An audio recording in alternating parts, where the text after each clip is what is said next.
This is Python's Paradise. This is your host, Greg Gilbert, aka the Python Hyena, straight out of Fredericton, New Brunswick, Canada. Yes, I got a Toronto background behind me because, well, I haven't quite made that move yet. Working on it. Might happen, maybe, or maybe not. Maybe I'm here. Anyway, nobody knows where New Brunswick is, but we're going to introduce it to the nerd culture today. Um, Nonetheless, folks, here we are on July the 18th, 2023, 10 days after I turned 51. And you know what? I don't know if anybody can see this, but yeah, nobody can see that because of my background, but there's somebody with a bow tie and glasses on in this picture here that I'm talking to today. Yes, from Revenge of the Nerds, folks, I have Warmer himself, Andrew Cassese. How do you do, Andrew? Doing very well. How you doing? Thanks for having me on. Oh, I'm honored to have you on. Now, I don't know. I look at that kid right there and I look at you and I'm like, am I talking to the same person? I got that. I did the sequel too. So I did the first movie and the second movie. And just between the time between those two movies, I changed so much that people were skeptical that I was in both of those movies. Even the cast, when I came down for the filming of the second movie, couldn't believe how different I looked. And of course, I'm not helping very much now with the beard. I'm sporting a pretty a big beard at this point. So I look very different. No question about it. Let me guess, you met a woman and got married. I met a few women. I am not married though. I did not get married. I am still a bachelor. What woman can nail down Warmer? Hey. Then again, what woman can nail down Booger? He's a catch. He's a catch for sure, that guy. Or Ogre. I watched this last night just to give myself a little fresh take, and it turns out you're my third interview from this. I've had Julia Montgomery on, and I've had Michelle Mayrink on. Oh wow, how's Michelle? How's Michelle doing? You know what? I had Michelle on in 2017, and I guess she's living in Vancouver now. And that back then I was doing that at the station by phone, and I think she was a little skeptical about doing it, and didn't know what the whole thing was all about. And I think she was afraid of what she would sound like. And if she only knew how many people are wondering about her and would love to see her show up at the cons and stuff, Oh because yeah, that would be fantastic. Yeah, she doesn't come out to those, but yeah, she's got a great resume of work. I love her in one of my favorite movies besides Revenge of the Nerds is Real Genius. She has a great role in that, and she's great. She was fantastic in Nerds and in both of those movies, for sure. I've interviewed a lot of people from Valley Girl, and I know Heidi Holliker has told me that, I remember talking to her, like I don't really talk to her, but she said you love for Michelle to come out to the cons and this and that. I Yeah, think yeah. there'd be a lot of people would like to meet her, Oh and yeah. A lot of people yep. remember the roles that she did and the characters that she played for sure. Mm-hmm. And you mentioned Julia also. She does come out to the cons. I've seen her recently, and I've exchanged emails with her fairly recently. So we're in touch. We're in touch there, but she's a little more accessible maybe. But yeah, we gotta convince Michelle to come out. I love Julia Montgomery, and I gotta say, do you look back with great regret that you didn't get to kiss her the way Robert Carradine did? Because I'll tell you, I envied him last night watching this movie. Yeah, he has an enviable position, no question about it. Yeah, he got to as the head nerd, he got to kiss a lot of beautiful women. Ironically, I guess that's the whole point of it, though. That's the revenge sort of that you get, or the success and the winning in the end. But no, I didn't regret that too much. would have been nice, but I was so young, it never even occurred to me really. Yeah, and the second one, he got Courtney Thorne-Smith. I'm like, Yep, she's a I'm beauty. 51 and I can't get lucky. But nonetheless, I remember Julia was telling me too that because she loved doing the movie, but she said I don't know whether her father went with her on the premiere, but the scene where they had her picture on the pie plates and they were spraying, she said that was a little bit nervous. Little nerve wracking, yeah. I could imagine that being an uncomfortable moment. But I love her. I got to get her back on here at some point, but nonetheless, love her and love Michelle. But yeah, Revenge of the Nerds, as of next year, that film is going to be 40 next year. Is it next year? It's going to be 40. Oh yeah, you're right. This is 2023. Oh my God. So yeah, it's been a long time. We've all come a long way for sure. I would have been 12 in 1984 when this came out. You and I are around the same age. Yeah, yeah. You said you're 51. I'm the same age. So yeah. Yeah. But nonetheless, before we get into nerds, I want a little bit of your background and what got you into the business.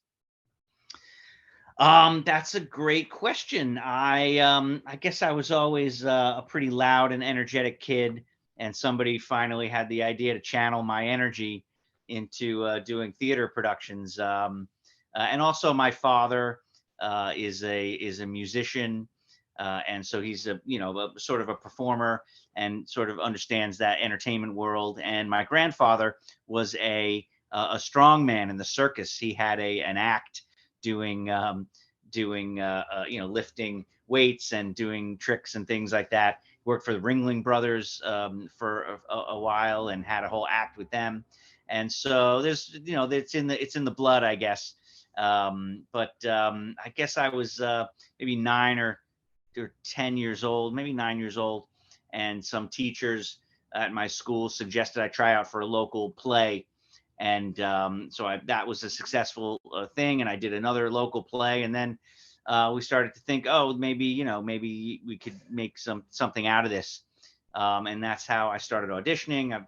Through trial and error, found an agent in the city and someone who would represent me, and did a few jobs here and there, and Revenge of the Nerds was certainly one of the nicer ones that came along for sure.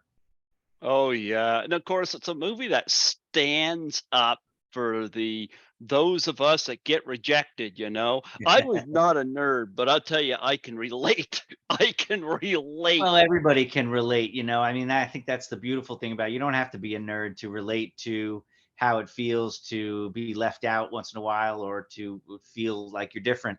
Hmm. And so it's a very relatable movie. And of course, it's also prophetic, in what would happen in technology after the 80s and the 90s and with the whole tech boom, and how nerds really did ascend to a sort of different echelon after that. Being a nerd sort of has come to mean something different. It's not necessarily pejorative like it was just in the 80s, but so it's kind of cool to be a nerd now. Absolutely. So, talk about getting the role of Warmer. Um, did you look like that, or did they do you up with the No, that was glasses pretty and much this? me. I was a pretty nerdy kid. And that was also the look I was cultivating for jobs and things like that. So the bowl cut and the hair. My hair actually was much darker, but my parents and I were dyeing it, lightening it for because some agent said, "Oh, it'd be better. It's more marketable that way." So, and then on camera, it turns out to be red. So, I've had a lot of redheads be surprised that I'm not actually a redhead, and I never even thought of it from that standpoint. So that was just a weird happenstance. But it was just another job, another audition that I went on. When it was going on a lot of auditions at that time for commercials and television and movies, and I remember hitting it off with the director Jeff Canoe. I read for the director, and we really hit it off. He really liked me a lot. Thought I was perfect for it. He said that, and I made him laugh in the audition, and he really took a shine to me. So I think it was all Jeff and that connection that I made in the audition with him. So, what did you like? It was everything on the script with you. I was wondering, what did you bring to Warmer that might have not been in the script? What was your little ticks and quirks that you brought to the role? Honestly, I'm such a young actor. I'm not really ad libbing too much. I'm not asked to ad lib too much. So it just, I guess, just the sort of, the essence of who I am, I brought to the role, and I'm just trying to be myself, or just be this kid in this situation. So trying to, take it as seriously as I can as an actor, but I'm not really ad libbing too much. There is a long speech, that one speech where I'm between the two um, breasted moo sorority sisters, which was actually, I didn't. It was like in the script. It was out of the script, but I had memorized it from the audition, and I guess they weren't sure if we were going to use that or not. But then, at the moment when the time came, Jeff was like, "So what are you going to do for this?" I said, I'll read this part," and rattled it off from memory. And so we were like, all right, guns blazing, let's go. So it wasn't a lot of ad libbing though, unfortunately. But I was a young kid, so what are you gonna do? You want me to tell you what that scene puts me in mind of? Absolutely. Scene where you're like looking at you say that bit and then you look and address you break the third wall or the fourth wall, as they say. Look at the camera, you know. It reminded me of John Belushi in Animal House, where Oh he's wow. watching the pillow fight and he just kind of looks around slowly at the camera and does that little thing with his eyebrow and then looks back around. That is what you reminded me of in that scene because you're stuck and you got these two breasts that are just both on your thing. You just kind of break the fourth wall. You look at the camera, that smile on your face, and that look, your arms and everything. It's like, yeah, that's a great moment. I love it. Nobody ever gave me Belushi, but I love Belushi. That's a great compliment. Thank you. Well, you know what? That's exactly what went through my head as I saw that last night. Belushi Nice. breaking the fourth wall. Yep. Nice. Yep. And since he's watching a naked pillow fight and you're stuck between two breasts, you know what? You both have your experience. Pretty good place to be. Yeah. Not Yeah. bad. So what did you think of the laugh, the nerd laugh? Now I could not get Michelle Mayring to do the nerd laugh. She said I didn't do it in the film. I said, yeah, but do it anyway. She said, Well, I'm not doing the nerd laugh. yeah, I mean, I don't know if you researched it or know where that came from. That was actually from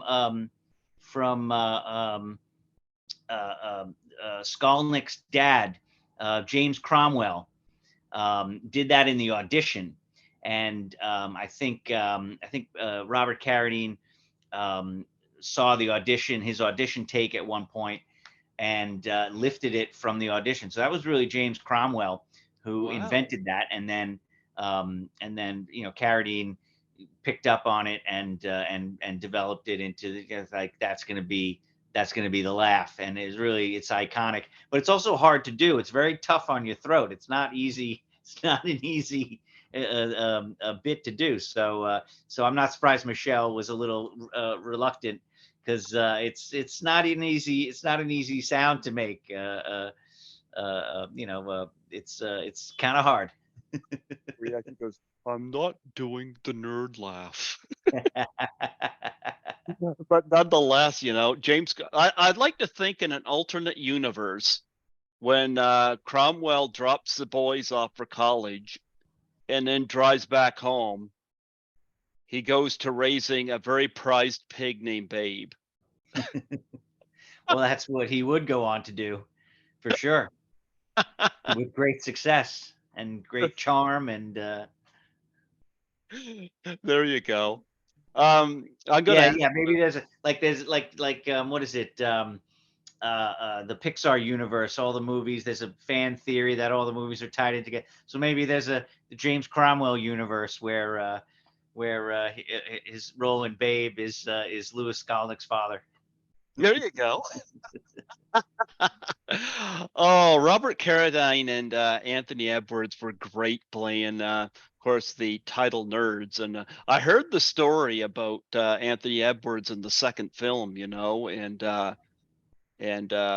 I guess he wasn't happy with the script or with Revenge of the Nerds 2 from what I read. Now I haven't talked to him personally, but Robert Carradine, of course, has become the poster boy for all things nerds. And he'll probably never live that down, and we don't want him to. But talk about working with those two.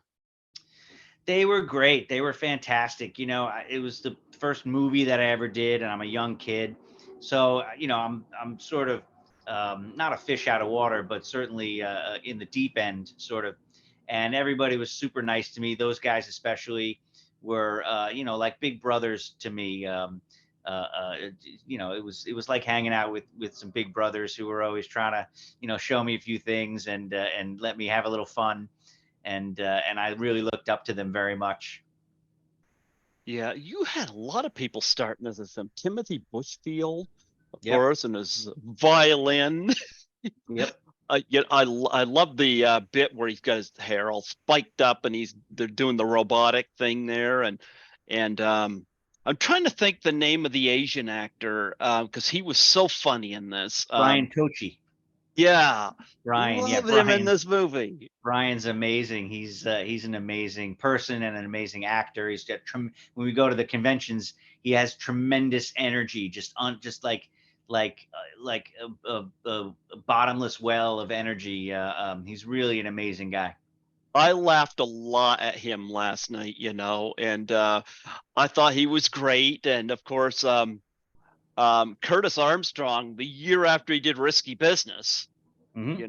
so he was going strong, and Oh yeah. I love both of those films. But of course, he's gonna be forever Booger. I don't know. He's known in different circles. An amazing career as well, and he's known in some circle. I mean, I love him. My favorite '80s movie is Better Off Dead, which he's great in that as Charles Demar. But he did Moonlighting, and he was on a series for a long time called God, I can't remember, but it's like about revelations and about like gods and angels on earth, and it's this massive franchise. So he's got a lot of irons in the fire, that guy. Think he was moonlighting as Booger, but I He's mean, got some funny stories about getting cast in that. He's got a book called The Revenge of the Nerd, where he recounts a lot of stories from the sets of that movie and from many others that he worked on and other work that he did. And he's got some pretty interesting stories, but he's got some funny stories about getting cast in Nerds too. oh yeah, and of course, this was an early role for John Goodman. Of course, what a career Goodman, yeah, he's had, you know. yeah, amazing actor, yeah. Yeah, and Ted McGinley before Married with Children. Hmm. Once Yep. he met Marcy Darcy, everything was over for him.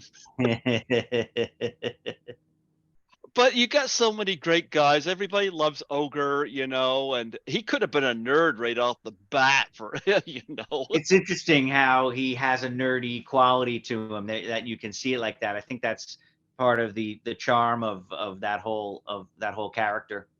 Yeah, absolutely. And Bernie Casey in this. Bernie Uh Casey, yeah. Great cast, and Yeah, we were lucky to get him, and I mean, not that I had anything to do with it, like oh, we got him, but we were lucky to have him be a part of the movie, and I felt lucky to have gotten a chance to work with him. He's a classic and a real talk classy about guy. talk about the locations, like not just the frat house, but like the gym where they had the big curtain up, and Mhm. that was a big gym.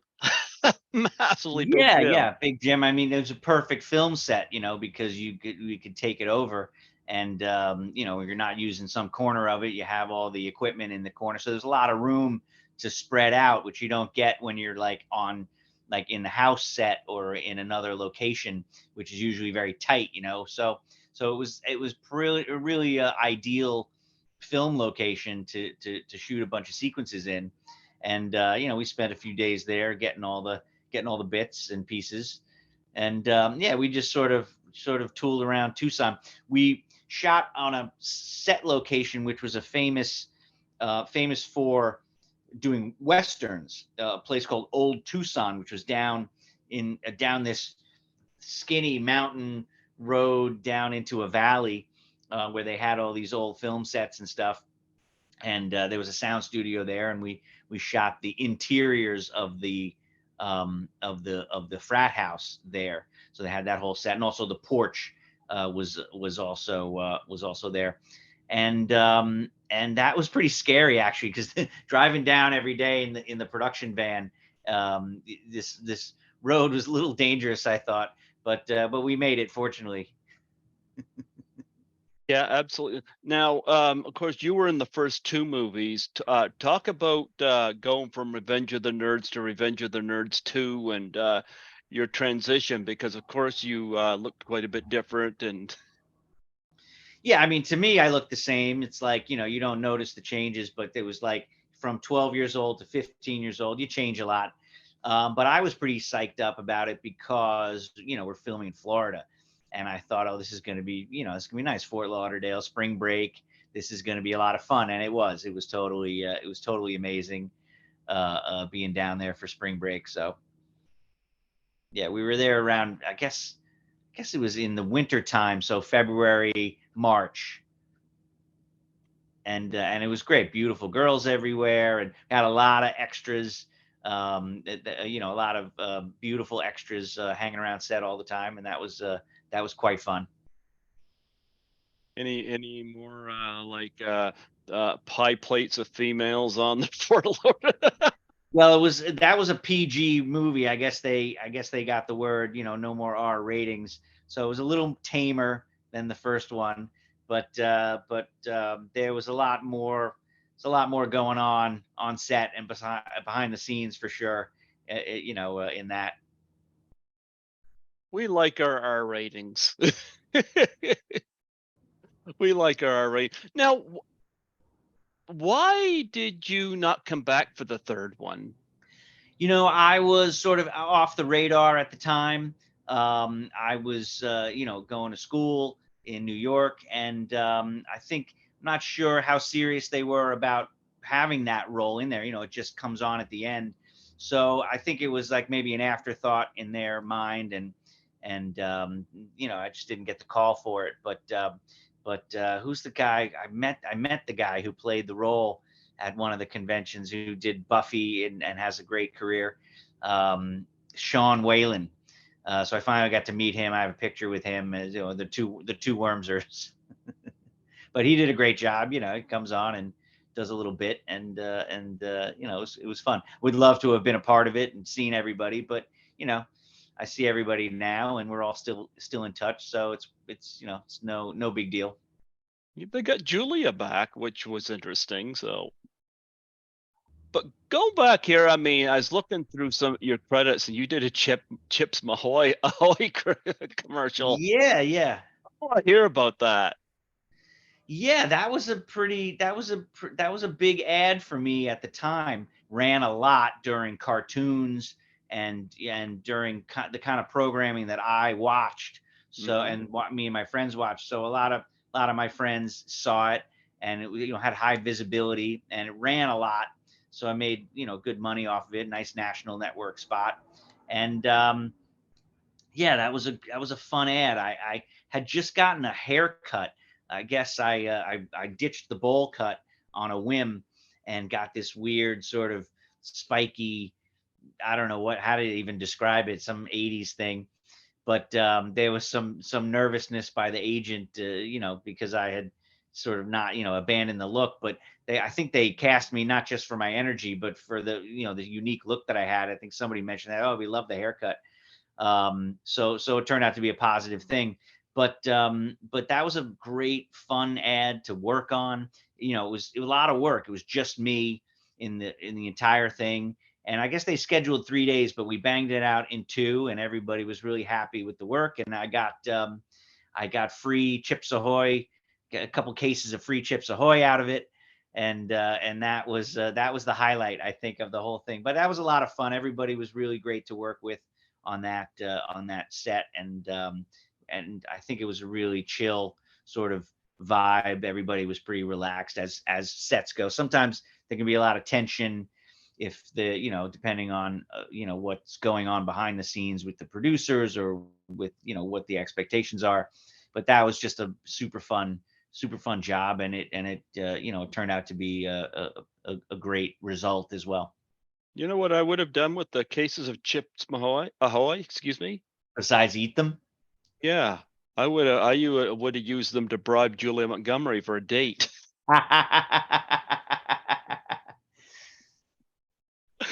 I don't know how much of a Chips Ahoy fan she is, but there certainly were a lot of them. So it was monetary value alone, it might have been worth it. You know what? But after you ate all the Chips Ahoy, you get to wash it down with some HC. What is that? Oh, high C. Excuse me. You I'm looking at my sorry. resume? I am because I've Nice, nice. Yeah, high C commercial is on there. because I never heard of High C, but I do drink Minute Maid. Oh, right on, right on. Yeah, Yeah. High C was a big brand. I think it's still around. That was a whole. I guess we did like a '50s song. It was sort of like a doo-wop type of thing, and Mhm. that was a fun commercial to work on because we recorded the music, and then the whole time everything's coordinated to the playback of the music, and we're lip syncing, and that was a very different type of job, a very technical job, and a lot of dancing and blocking and movement and just big colors, and so that was a fun ad. Yeah. Well, Revenge of the Nerds celebrating 40 years come next year. What do you think of that? I Being can't part of believe that. it. I don't even want to think about how old I'm getting. It's a What long what time, what but did your parents it's amazing to me that there's people out there like yourself or like people that come to conventions that remember it and in a beloved way, and so it's a blessing really that it struck a chord with people and that people still remember it all this time later. what did your parents think of you in this movie? There was a lot of nervousness about the raunchiness of it, for sure. There was some talk at times about how much are we going to let him see? How much, can he be on set for this? Can he be on set for that? Um, and it was, I remember seeing it with them at a premiere, and it was, not quite Julia's story of being naked in front of her dad, but it felt that way at times, but uh, it was great. It felt like getting away with something maybe. You know what me to tell you what it reminds me of? I had the Materis twins on here who were in Single White Female at the beginning of it. Hmm. And of course uh, they they're only at the beginning of the movie and it's a pinpoint to what happens later. But of course, there's a lot of nudity in that film, and of course, when they went to the premiere with their folks, like they were. I guess the director was very apologetic to the parents, I but think Thora Birch has a story like that about American Beauty. oh, I She love that filmed a movie. naked scene, a scene naked, and that was the same day that her dad visited the set. So he's actually there while she's filming that thing. So those things can be a little dicey, but it's all for the greater good and for the art of it, and ironically so, but it is. Laura Birch could have been a nerd. I'm sure she's a nerd at heart, no question about it. I have a question speaking about conventions because I love the conventions, Mhm. and I've done a few of the horror film conventions. I've done one Comic Con, Mhm. and I usually do them in Toronto. But this is a question I asked to everybody: what's the most unique thing you've ever been asked to sign? The most unique thing I've ever been asked to sign. I don't know what the most unique thing. I can't think off the top of my head, but some people bring in some amazing relics. The thing that impressed me the most are the original movie posters. People have original movie posters. A lot of people have reproductions of them. So you sign a lot of those, but some people bring in original movie posters, and that to me is pretty impressive. So I really enjoy seeing those for sure. Are we going to get a worms that are getting same warmer like Dean Warmer Dean worms Wormer, are right, Animal House. It's all yeah it's all adjacent. yeah. Are we going to get a Wormser bobblehead? If I have anything to do with it, absolutely. If I have any say in the matter whatsoever, 100%. I think they should do one. I absolutely think they should get it. I think it's perfect. I love where you're taking that. I do too. I'm helping you helping you out here. Do you have any charities or website or anything you want to plug and promote on here? I don't have any charities that I'm promoting, but I'm passionate about litter and litter cleanup. And I do a weekly group around Brooklyn called the Pickup Pigeons. We're on Instagram and we're on Reddit. Detrashed Brooklyn is the Reddit name. And we're called the Pickup Pigeons. And every week we meet in a different neighborhood and we spend a few hours with brooms and dustpans and pickers and a garbage can. And we just try to clean up the neighborhood. So I'm really passionate about that. And I would love to get the word out about that and encourage more people to maybe pick up a little piece of trash if on their walk or on their commute, or if you Was see that something and inspired from Revenge of the Nerds when you got because you guys made lots of messes. You and the rival fraternities made a lot of mess. lot of messes. Absolutely. Yes, it's all my penance for past messes made. Pick up pigeons. I like that. I wish pigeons would pick up after themselves. Well, it's a great group of people, and we do, it's just totally a volunteer crew, and we just try to make a little bit of a difference. But it's I find it very satisfying, and so I think I would encourage everybody to just you know notice a little piece of trash and maybe stick it in the can, even if it's not yours. It's all of our responsibility to keep the world beautiful. So Yeah, well, you know what? As a cleaner, I can relate to that. there you go. In There fact, you one of go. I my love what biggest you pet do. I love yeah. what you do. A lot of respect, a lot of love for that. Well, one of my biggest pet peeves, I don't know why it is that when people order a coffee, if you can't drink a large coffee, order smaller. And I pick up a garbage bag and it's dripping coffee and I don't notice till it's too late. So I gotta not only double bag that, but I go grab the mop and mop that up. And I Yep. wish people would stop doing that. Yeah, gets very messy. You know, Yeah, and just leave it around everywhere. And a lot of times there's a trash can like within sight, almost within reach. And you're like, how did the connection not get made? But it's I don't try to amazing. think of it like that too much. I just try to keep it, I try to like complain to myself about the people that make the mess. I just try to make it a positive thing, that we're just trying to do something good. So I try not to get too wrapped up in anything negative about it. Just keep it all positive. And a lot of times people will pass by and will say thank you or will notice what you're doing, and so we definitely appreciate the kudos for that. Where did the name Pickup Pigeons come from?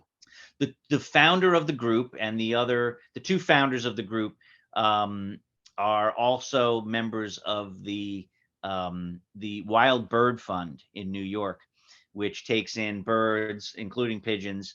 Broken wing. They need medical attention, what have you, and so they volunteer at that. And so they're just way into pigeons. And someone else actually named it, figured out the name, and it just kind of stuck. And then we have branding and logo around that. But that's what their vibe. There's some very passionate pigeon enthusiasts in the group. So Absolutely. Do you got any conventions coming up? None scheduled. Yeah, everything sort of took a break with COVID. Now that's over. Things slowly ramping up. I know a few people have been to some of the conventions, and who knows, maybe next year, 40th anniversary, maybe that'll be a thing. But who knows? I just hope I get to see my friends every once in a while. I saw Tim recently. I saw Curtis recently. I've spoken with Julia and trying to make it out to LA to see Bobby and play some guitar with him. He's an amazing guitar player, and so I'd love to jam with him and like that. So everybody's doing their thing, and just trying to once in a while when we get a chance to see each other, it's really special. Absolutely. Well, Revenge of the Nerds gonna be celebrating 40 years come 2024. We're getting a jump on it early here, like my background's making it disappear. We Yeah, cannot you hold allow, it at an angle like that. That's perfect. yeah, we cannot have the nerds disappear. And if I turn it around like this, There it is. Oh yeah, can there we I get am. a close up of the nerd? Oh, oh no, it does not want to show Wormser. It's nervous about showing Wormser. I love this. I enjoyed watching this last night. I had a great deal of fun with it. What Nice. Andrew, it was so much fun having you come on here and talk to me. Thank you for the honor. I appreciate it so much. It's I'm honored that you would have me on the show. So that I really appreciate that, and it was great talking. It was a lot of fun. So Yeah. good luck with all that, and I hope you have great success. Well, before I let you go, would you mind doing a plug for my show? Yes, absolutely. Um, so let me see here. Greg Gilbert. Well, what's the name of the show exactly? It's the Python's Greg Gilbert Show. Paradise. Yeah, What's it? Python's Paradise. Python's Paradise. All right. Yeah. Uh, hey everybody, tune in for Python's Paradise. Watch Greg and all the great guests that he get, including me and everybody else. He has Michelle from Revenge of the Nerds, Michelle Mayrink, and many other fantastic guests. So make sure you check out Python's Paradise and give it a like. Yes, and today, folks, we have been talking to Andrew Cassese, who, of course, we all know was Wormser. And we all love him for it. Andrew, thank you so much. God bless you, and good luck with pickup pigeons. That sounds like a fantastic uh, volunteer group you're part of. Thank you very much. Yeah, let's get the word out about that and get everybody cleaning up. Absolutely. You take care and you have a wonderful day. Thanks a lot, Greg. You too. Nice talking to you. Take care.